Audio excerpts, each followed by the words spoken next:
नमस्कार दोस्तों, DD red के एक और रिएक्शन वीडियो में आप सभी का स्वागत है। मैं हूं आलोक। तो आज जो वीडियो लेकर आए वो वीडियो है नायला पाकिस्तानी रिएक्शन का। उसका टाइटल है इन Jammu Kashmir 100 mandir to be built every year says Amit Shah. अच्छा जी, चलिए देखते हैं वीडियो में क्या है। जम्मू एंड कश्मीर को लेके इंडिया ने एक दफ़ा फिर से बाजी पलट दी है। अमित शाह ने कश्मीर के अंदर आज बहुत बड़ी स्टेटमेंट पास की है। बोला कि अगर बीजेपी पावर में आती है तो हम 100 मंदिर एक साल में बना के देंगे। ये वो मंदिर है जो कि दहशतगर्दों की वजह से वहाँ पर डिमोलिश हो गए और हिंदू पंडितों को दोबारा से जो है रिहेबिलिटेट किया जाएगा कश्मीर के अंदर।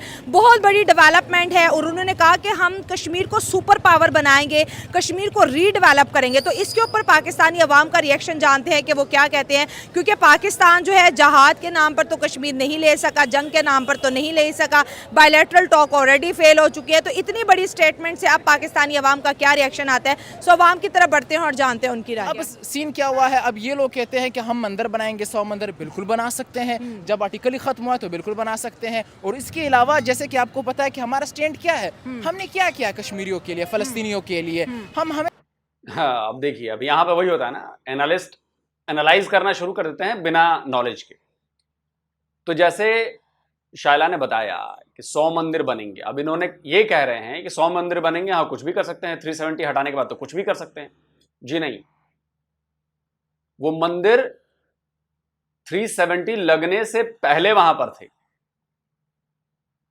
आप मेरा पॉइंट समझिए, 370 हटने से पहले भी वहां पर थे, लगने से पहले भी वहां पर थे बहुत सारे मंदिर। उनमें से उन मंदिरों को तोड़ा गया, डिमोलिश किया गया, उनको दोबारा बनाने की बात हुई है, न कि कोई नया मंदिर बनाने की बात हुई है। जो पहले से मंदिर थे जिन्हें मुसलमानों ने तोड़ दिया, जिन्हें मुस्लिम आतंकवादियों ने डिमोलिश कर दिया, उन मंदिरों को दोबारा से वहीं पर बनाने की बात कही गई है। कोई नया मंदिर नहीं बन रहा है, कोई नया स्ट्रक्चर नहीं बनेगा, वही मंदिर है, उन्हीं को रेनोवेट जो भी कह लो आप उसको दोबारा खड़ा किया जाएगा उसे। तो इसका 370 से कोई मतलब नहीं, इसका 370 से कोई मतलब नहीं, 370 से इसका कोई रिलेशन नहीं। 370 लगा भी रहता और अगर सरकार मजबूती से रहती तो वहां पर मंदिर तब भी बनते।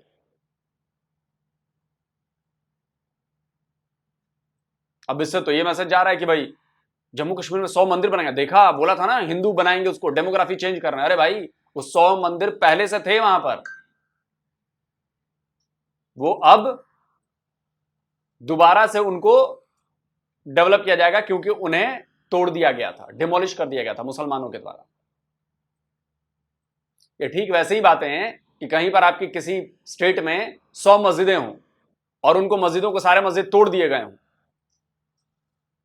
और दोबारा जब उनको बनाने की बात आएगी तो ये कहा जाएगा कि जो मन करे वो कर लीजिए भाई, कुछ भी कर सकते हैं आप। अरे भाई, 100 मस्जिद पहले से थी वहां पर, तभी तो वो हो रही है। हम हमेशा कहते हैं कि भाई अफगानिस्तान ने ये कर दिया, फलाने ने वो कर दिया, ढिमकाने ने वो कर दिया। हमसे तो अपने मुल्क के हालात नहीं संभाले जा रहे। बलोच रो रहे हैं, बलोचों ने तो ऐलान कर दिया भाई बलोच लिबरेशन आर्मी, हमें आज़ादी चाहिए। उन्होंने पंजाबियों पर हमले करना शुरू कर दिए, जो वहाँ पे आर्मी में काम करते, पंजाबी, कॉमन पंजाबी नहीं, जो वो लोग जो आर्मी में काम करते हैं उनको टारगेट किया गया, हालात ख़राब हो गए हैं।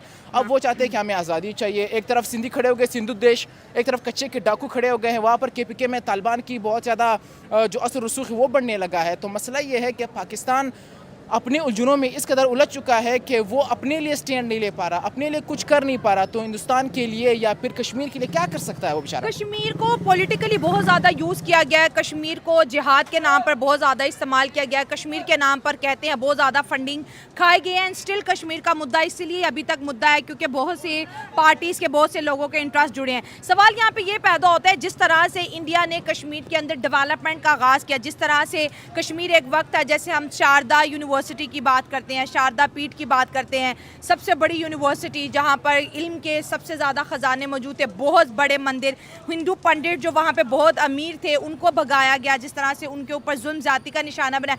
हमने हमेशा कश्मीर के मुसलमानों का स्टैंड लिया, लेकिन कश्मीर के हिंदुओं का क्या? अगर ह्यूमैनिटी की बात करें तो फिर तो जुल्म किसी के ऊपर भी काबिल बर्दाश्त नहीं है ना। अब देखो, आपने कश्मीरी पंडितों वाली जो बात कही आपने, बहुत थैंक यू शायला कि आपने ये बात कही, लेकिन ये बात उतनी इजी नहीं है जितनी इजीली आपने कह दी। जेनोसाइड किया गया कश्मीर में कश्मीरी पंडितों का जेनोसाइड। जेनोसाइड का मतलब होता है नरसंहार। चुन चुनकर मारे गए, उनकी महिलाओं के साथ, बच्चियों के साथ, उनके बंदों के साथ। अपनी ही कंट्री में रिफ्यूजी बन के रहे हैं जम्मू कश्मीर के कश्मीरी पंडित। और जम्मू कश्मीर की ओरिजिनल जो धरती है वो उन्हीं की है, कश्मीरी पंडितों की है। वो ऋषि कश्यप की भूमि है। और ये सिर्फ मैं नहीं कहता कि वो हिंदुओं की जमीन है। मैं आपको ऑस्ट्रेलिया के एक बहुत बड़े इमाम हैं, दुनिया भर में उनके मिलियन में फॉलोअर्स हैं, मुसलमान हैं, उनकी बात सुनवाता हूं, ध्यान से सुनिएगा। सुनिए। My position on the Kashmir issue is very clear. I'm not a politician. I only care about history and religion. I know that Islam came to India much later than Hinduism. It had already existed.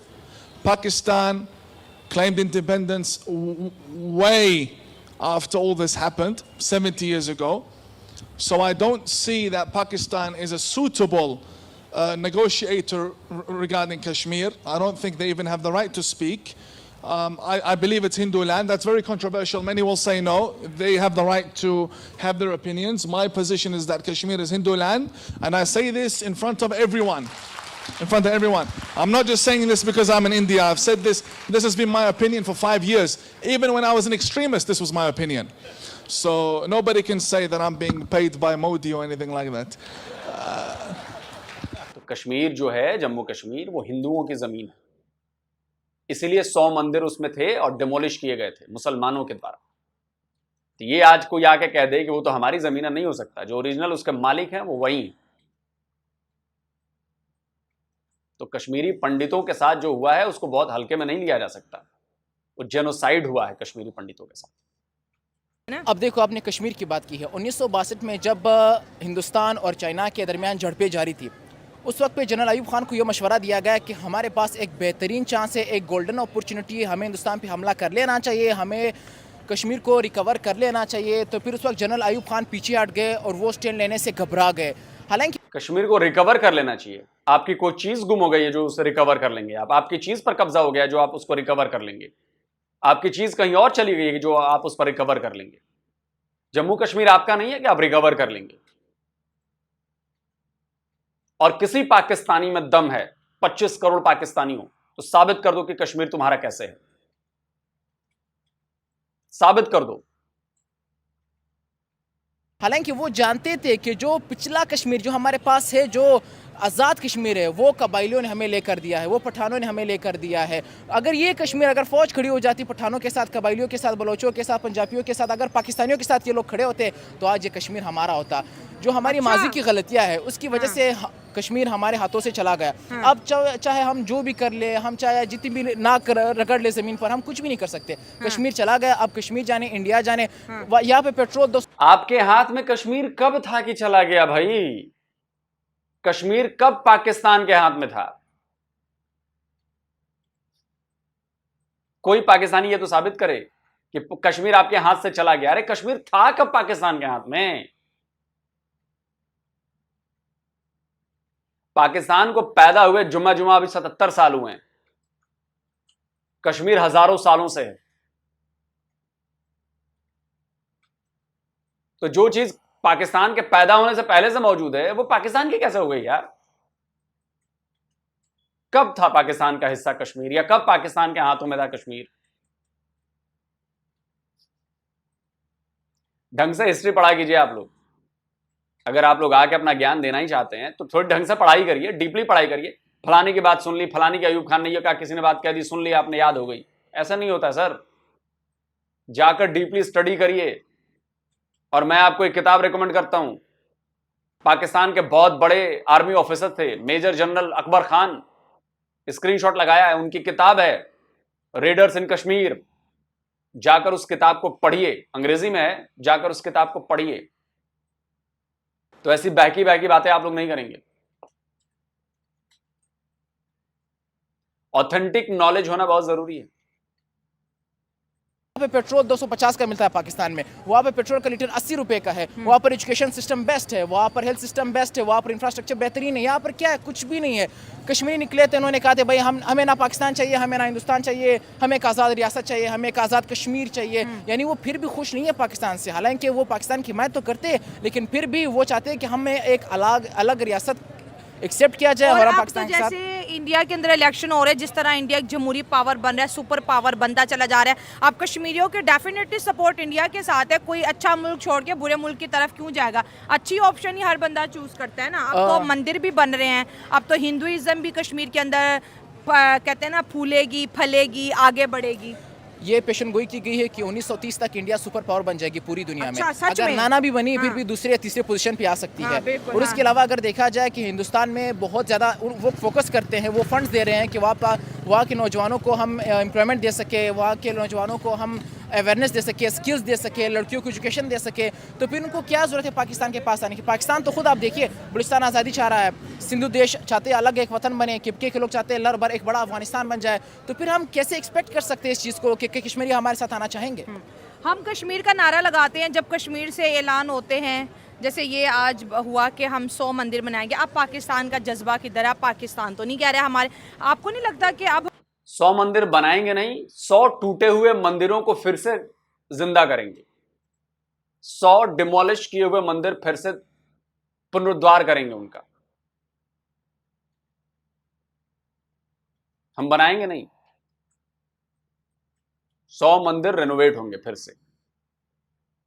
लगता कि अब हमारी government ने कश्मीर करना छोड़ दिया, और ये आज का जो मैसेज है ये बहुत बड़ी विक्ट्री है इंडिया की पॉलिसीज़ की, इंडिया की कॉन्स्टिट्यूशन की, इंडिया की डेमोक्रेसी की, कि वो अपनी हिस्ट्री के साथ जो है इन टच है। वो कह रहे हैं कि जो कश्मीर जिहादियों से पहले का था आज उसको वैसे ही बना दिया जाएगा, उसको उस हिस्ट्री को दोबारा से उसी तरह से ही कश्मीर को जैसे पहले था, जैसे पहले आपको पता है मंदिर वहाँ पे तोड़ दिए गए, हिंदुओं को निकाल दिया गया, और सिर्फ पाकिस्तान कहता था कश्मीर इसलिए हमें चाहिए क्योंकि वो मुस्लिम मेजॉरिटी है। अब तो आर्टिकल हट गया, अब हिंदू भी आएंगे वहाँ पर, मुस्लिम भी आएंगे। अब पाकिस्तान यूएन में क्या कहेगा? और यूएन तो छोड़ो, अब तो इंडिया को यूएन में परमानेंट सीट भी मिलने वाली है। आज तो ये उन्होंने कहा कि 2 रियासती हल है फ़लस्तीन और इसराइल के दरमियान, हिंदुस्तान ने इसमें वोटिंग नहीं करी है, और उसके अलावा भी जितने भी सुपर पावर है वो हिंदुस्तान के साथ खड़े हैं। पाकिस्तान में उनको कुछ दिखाई नहीं था। 23 दफ़ा हम IMF के पास गए, अब IMF हमें पैसे ही नहीं दे रहा कि भाई आपकी हैसियत ही नहीं है, आप पे ही नहीं कर सकते हो हमें दोबारा से, और आप अपने शराइत पे बिल्कुल उतरते भी नहीं हो।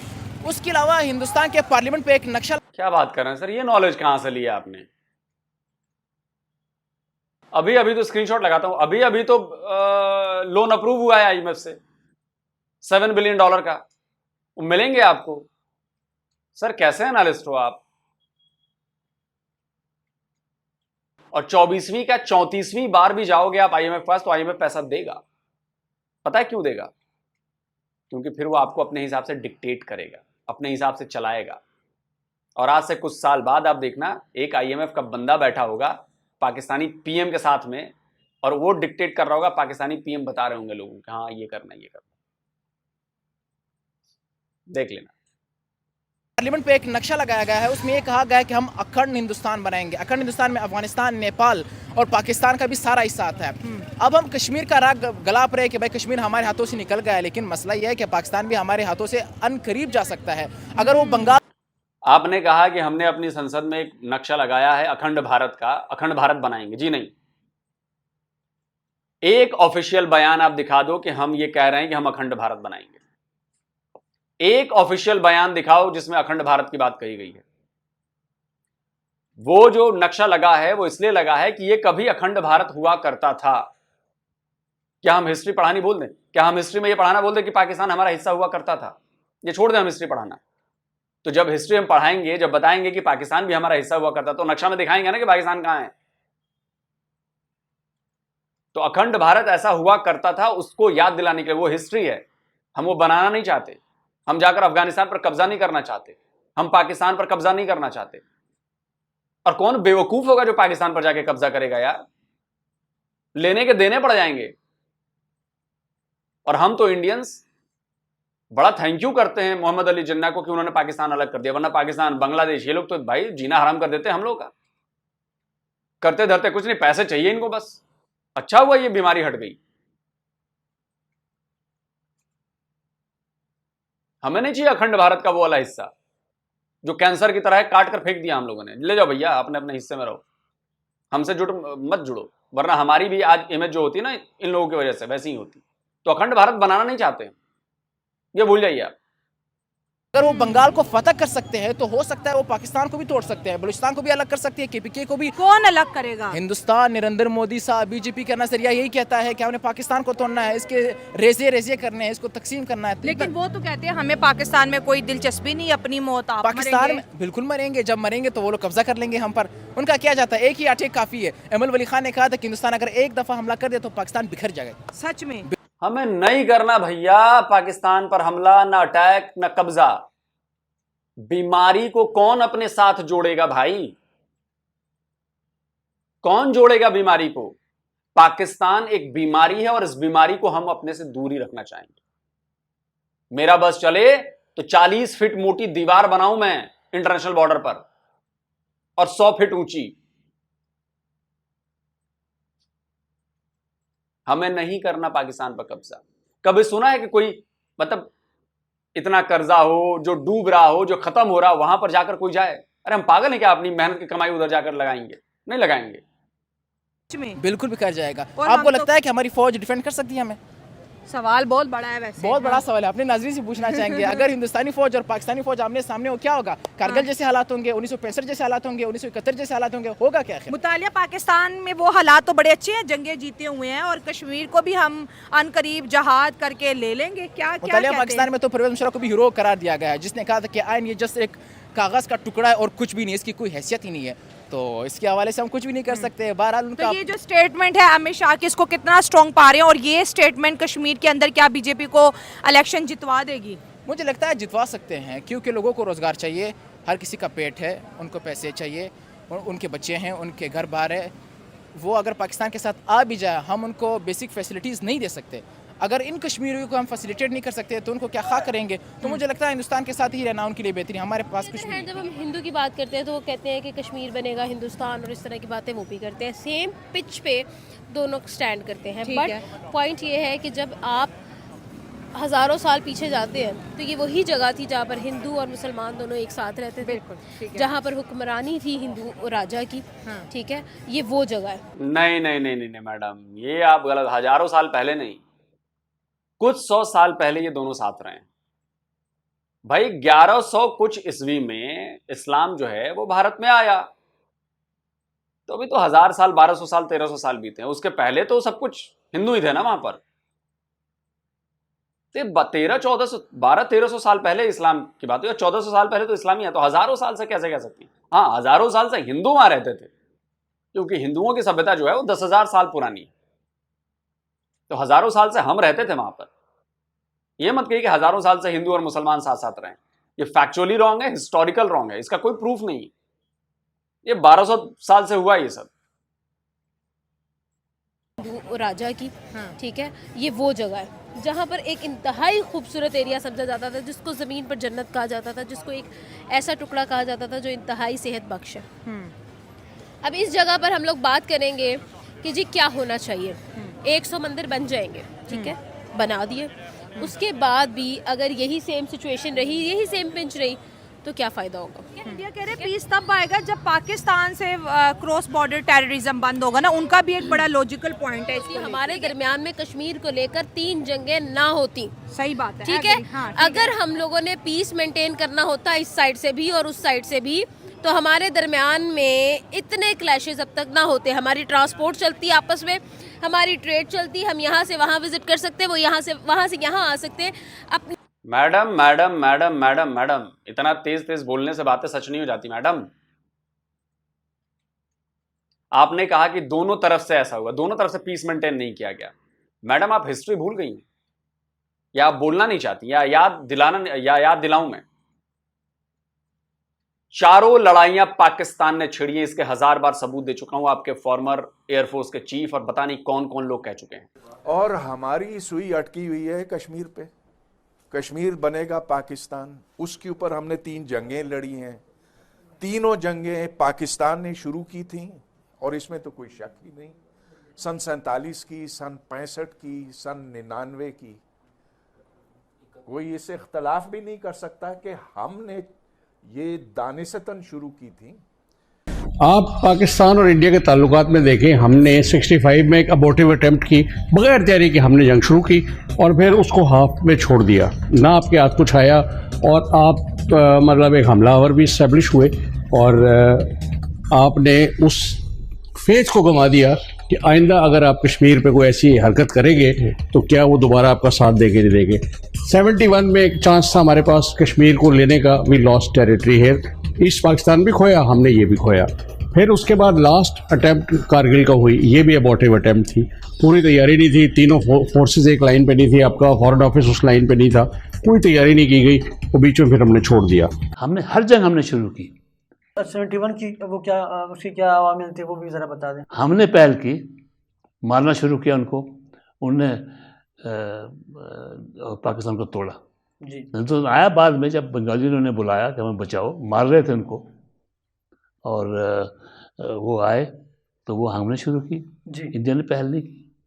और करगिल में हमने शुरू की, कारगिल में भी हम जिम्मेदार हाँ थे। बिल्कुल, ये मुशर्रफ साहब ने। क्यों ऐसा हम क्यों करते हैं? ऐसा करके हमें क्या मिलता है?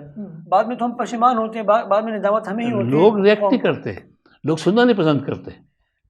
जो अखबार लिखेगा ये, क्योंकि मुझे तो वैसे भी गालियाँ देंगे, अखबार को भी कहेंगे ये देखो जी हिंदुस्तान की कर रहे हैं। मैं हिंदुस्तान की हिमायत नहीं कर रहा, हकीकत बयान कर रहा हूँ। तो अगर आप अटैक ही नहीं करते तो हमें डिफेंड नहीं करना पड़ता, जंग होती ही नहीं। हमने कभी अटैक नहीं किया पाकिस्तान पर, हमने हमेशा पीस बनाए रखा। आप हम पर हमला करेंगे तो हम चुप के बैठ जाएंगे क्या? चुप के बैठ जाएं तो ये कहना है कि भारत ने भी वैसा ही किया, पाकिस्तान ने भी वैसा किया, जी नहीं। सिर्फ पाकिस्तान ने अमन को नुकसान पहुंचाया है, शांति नहीं रहने दी है, क्योंकि हर लड़ाई पाकिस्तान ने शुरू की, हर लड़ाई पाकिस्तान ने अटैक करके शुरू किया। बड़ी आसानी से आप लोग कह देंगी और यहां पे लोग मान जाएंगे, जी नहीं, ये गलत है। क्योंकि अटैक आप लोगों ने हर बार आप लोगों ने किया, भारत ने कभी अटैक नहीं, भारत ने ऑलवेज डिफेंड किया है। आप दोनों को, भारत पाकिस्तान को एक पेज पर लेकर देखती हैं, जरा और पढ़िए मैडम। अपने सकाफत को, अपने कल्चर को वो ऑब्टेन कर सकते हैं। जिस तरह से आम लोग वहाँ के लोगों के लिए एक अटैचमेंट रखते हैं, जिस तरह से वहाँ के लोग यहाँ के लोगों के लिए एक अटैचमेंट रखते हैं, वो अटैचमेंट हमें on social media, on international platforms हमें नजर आती। ऐसा नहीं है।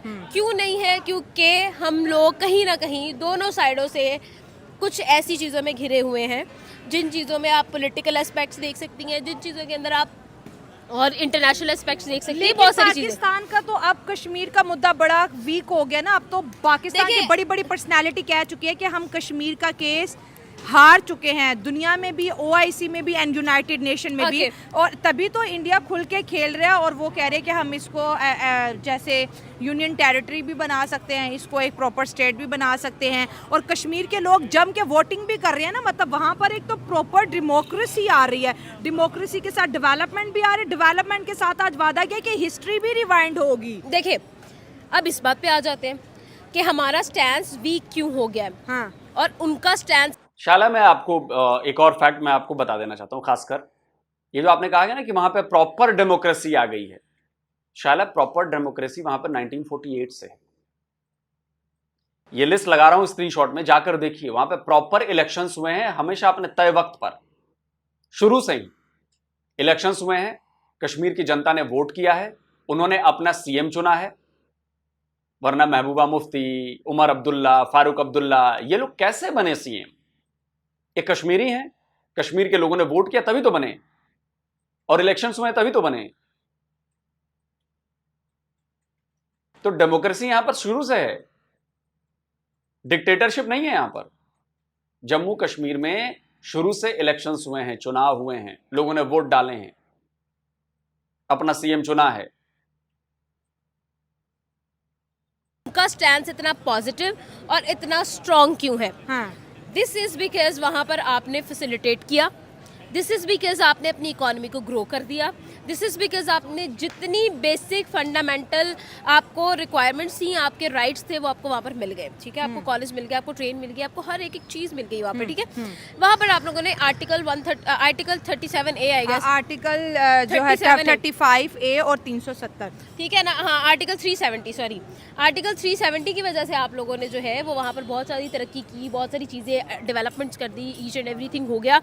उसके बाद हुआ क्या, आप लोगों को पता चल गया, ठीक है, आप लोगों ने एक विजिबल चीज़ें दिखा दी कि भाई हमने ये करके दिखाया, हमारी इकोनॉमी स्ट्रांग है। डिप्लोमेट्स कश्मीर में सर मुझे let me finish please.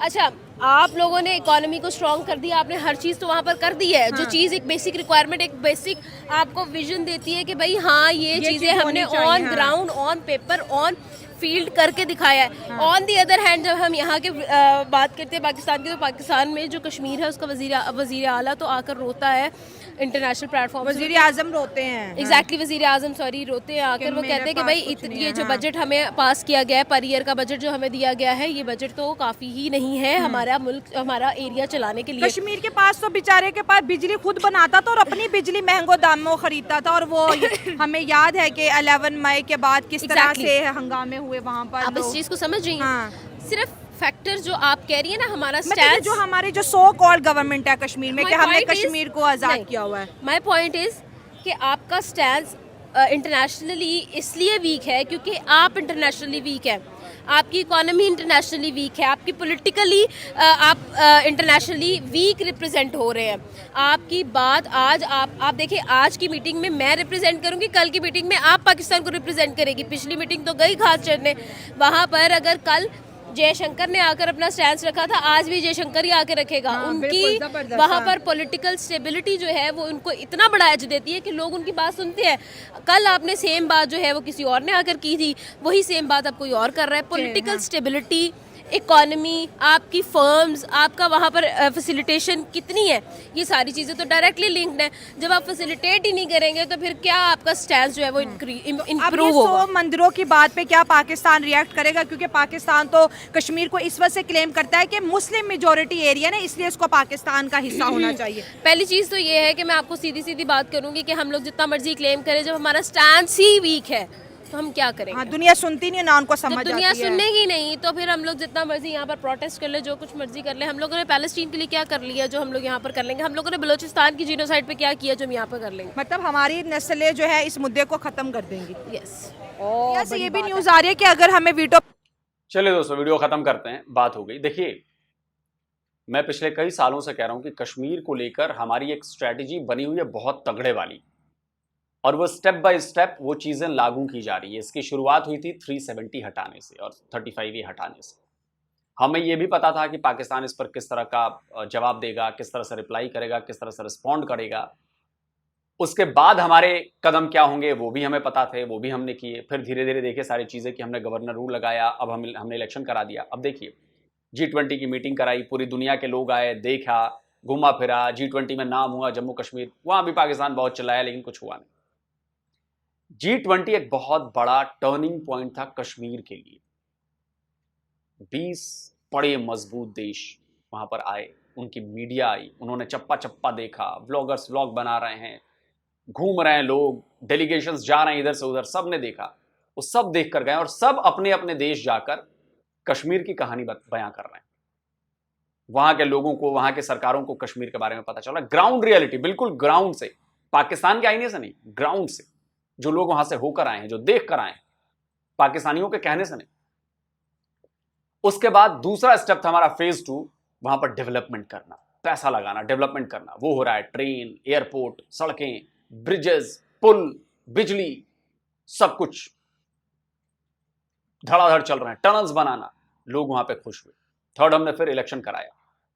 Election में एक बहुत इंपॉर्टेंट कदम उठाया। पाकिस्तानियों को पता नहीं कितना इस बारे में आइडिया है। हमने वहां पे 12 से 13 14 देशों के ऑब्जर्वर बुलाए, जिसमें अमेरिका भी है। वो ऑब्जर्वर आए और इलेक्शन के दौरान पूरे जम्मू कश्मीर में घूमे हैं। उन्होंने देखा कि इलेक्शन कैसे हो रहे हैं, कैसे लोग आ रहे हैं, वोट डाल रहे हैं, ग्राउंड पर, बिल्कुल जम्मू कश्मीर में, कोई इधर उधर नहीं। उसके बाद अमेरिकी एम्बेसडर जो हैं, अमेरिका के डिप्लोमेट हैं वो शायद, उन्होंने क्या कहा है सुनिए। What are your initial impressions on election process? You have visited several polling booths. Looks very smooth, very professional. Everything is well set up, and looks like a very exciting exercise. We're very pleased as diplomats and as visitors to India to be able to see the process and to learn more about how Indian democracy works. अब पता नहीं पाकिस्तानी इस बात को समझ पा रहे हैं कि नहीं है, कितनी बड़ी बात है G20 कराना, 20 देश आए, 12-14 इलेक्शन के टाइम पे जम्मू कश्मीर में हमने इलेक्शन करा, 12-14 देशों के ऑब्जर्वर्स आए हैं, देख कर गए हैं। ये अपनी अपनी रिपोर्ट अपने अपने देशों में जाकर देंगे, वहां की मीडिया कवर करेगी। आपकी सोच कश्मीर पर जहां पर खत्म हो जाती है ना, उससे भी 100 मील आगे से दूर हमारी सोच शुरू होती है, और वो प्लान कागज पर है, स्टेप बाय स्टेप वो इंप्लीमेंट किया जा रहा है। और पता नहीं आप लोग समझते हैं कि अरे क्या हो रहा है, नहीं हो रहा है। चौथे फेज में अभी पानी का मुद्दा उठाना है, मैंने स्क्रीनशॉट लगा रहा हूं। भारत ने कहा है ना कि जो इंडस वाटर ट्रीटी है उसमें मॉडिफिकेशंस करने। आपको क्या लगता है कि हमने वही हवा में आके ये बात कह दी? नहीं, ये अगला फेज है जम्मू कश्मीर में और बेहतरी लाने के लिए और पाकिस्तान को जम्मू कश्मीर से दूर करने के लिए। इंडस वाटर ट्रीटी भी इसी स्टेप बाय स्टेप काम का नतीजा है और आपको मानना पड़ेगा। हम इंटरनेशनली ले जाएंगे, अभी आपको बोला है, अभी इंटरनेशनली ले जाएंगे, फिर बात होगी और देखिएगा रिजल्ट क्या आएगा। आप ना नुकुर करेंगे तो फिर अलग से स्टेप शुरू होगा। तो दोस्तों आप क्या कहते हैं, कमेंट जरूर करें। जल्दी मिलता हूं एक और हाँ, ये जो टी शर्ट देख रहे हैं आप, नो चूरन ओनली फैक्ट्स, ऐसी टी शर्ट्स आप भी ले सकते हैं। लिंक मैंने डिस्क्रिप्शन बॉक्स में दिया हुआ है। जैसा कि मैंने कहा था कि बहुत जल्द आप लोगों को मैं ये अच्छी खबर दूंगा कि टी शर्ट का हमने कोलैबोरेशन कर लिया है। तंत्रा जो है वो बहुत बड़ा ब्रांड है, उसके साथ हमने कोलैबोरेट किया है और आपको ऐसे ही टी शर्ट्स जो बिल्कुल मूड के हिसाब से आपके बनाए जाएंगे, जो अच्छे कोट्स होंगे, अच्छी लाइंस लिखी होंगी, जिनको देख के पढ़ के लोगों को लगेगा नहीं यार कोई बात कही जा रही है, जो एक मैसेज भी देंगी। तो ऐसे टी शर्ट्स हमने आपके लिए अभी एक लिमिटेड शुरू किया है, धीरे धीरे और भी चीज़ें इसमें ऐड ऑन होंगी आने वाले वक्त में। तो आप लोग जाइए, लिंक नीचे डिस्क्रिप्शन बॉक्स में दिया हुआ है, आप लोग जाइए टी शर्ट खरीदिए और बताइए, कमेंट करके ज़रूर बताइए कि भाई आप लोगों को पसंद आ रहा है कि नहीं आया, क्योंकि ये बेस्ट क्वालिटी टी शर्ट्स जो हैं हमने आपके लिए बनाया। तो जल्दी मिलता हूँ एक और नए वीडियो के साथ। नमस्कार, जय हिंद। तो अगर आप चाहते हैं मुझसे बात करना, मुझसे कोई सवाल पूछना, तो फैन कॉल पर आप मुझसे कनेक्ट हो सकते हैं। फैन कॉल में ये सुविधा है कि आप अपने हिसाब से वहां पर जाकर टाइम स्लॉट बुक कर सकते हैं कि आपको फलाने दिन मुझसे बात करनी है, फलाने टाइम पे मुझसे बात करनी है। लेकिन ये भी बता दूं कि ये पेड सर्विस है,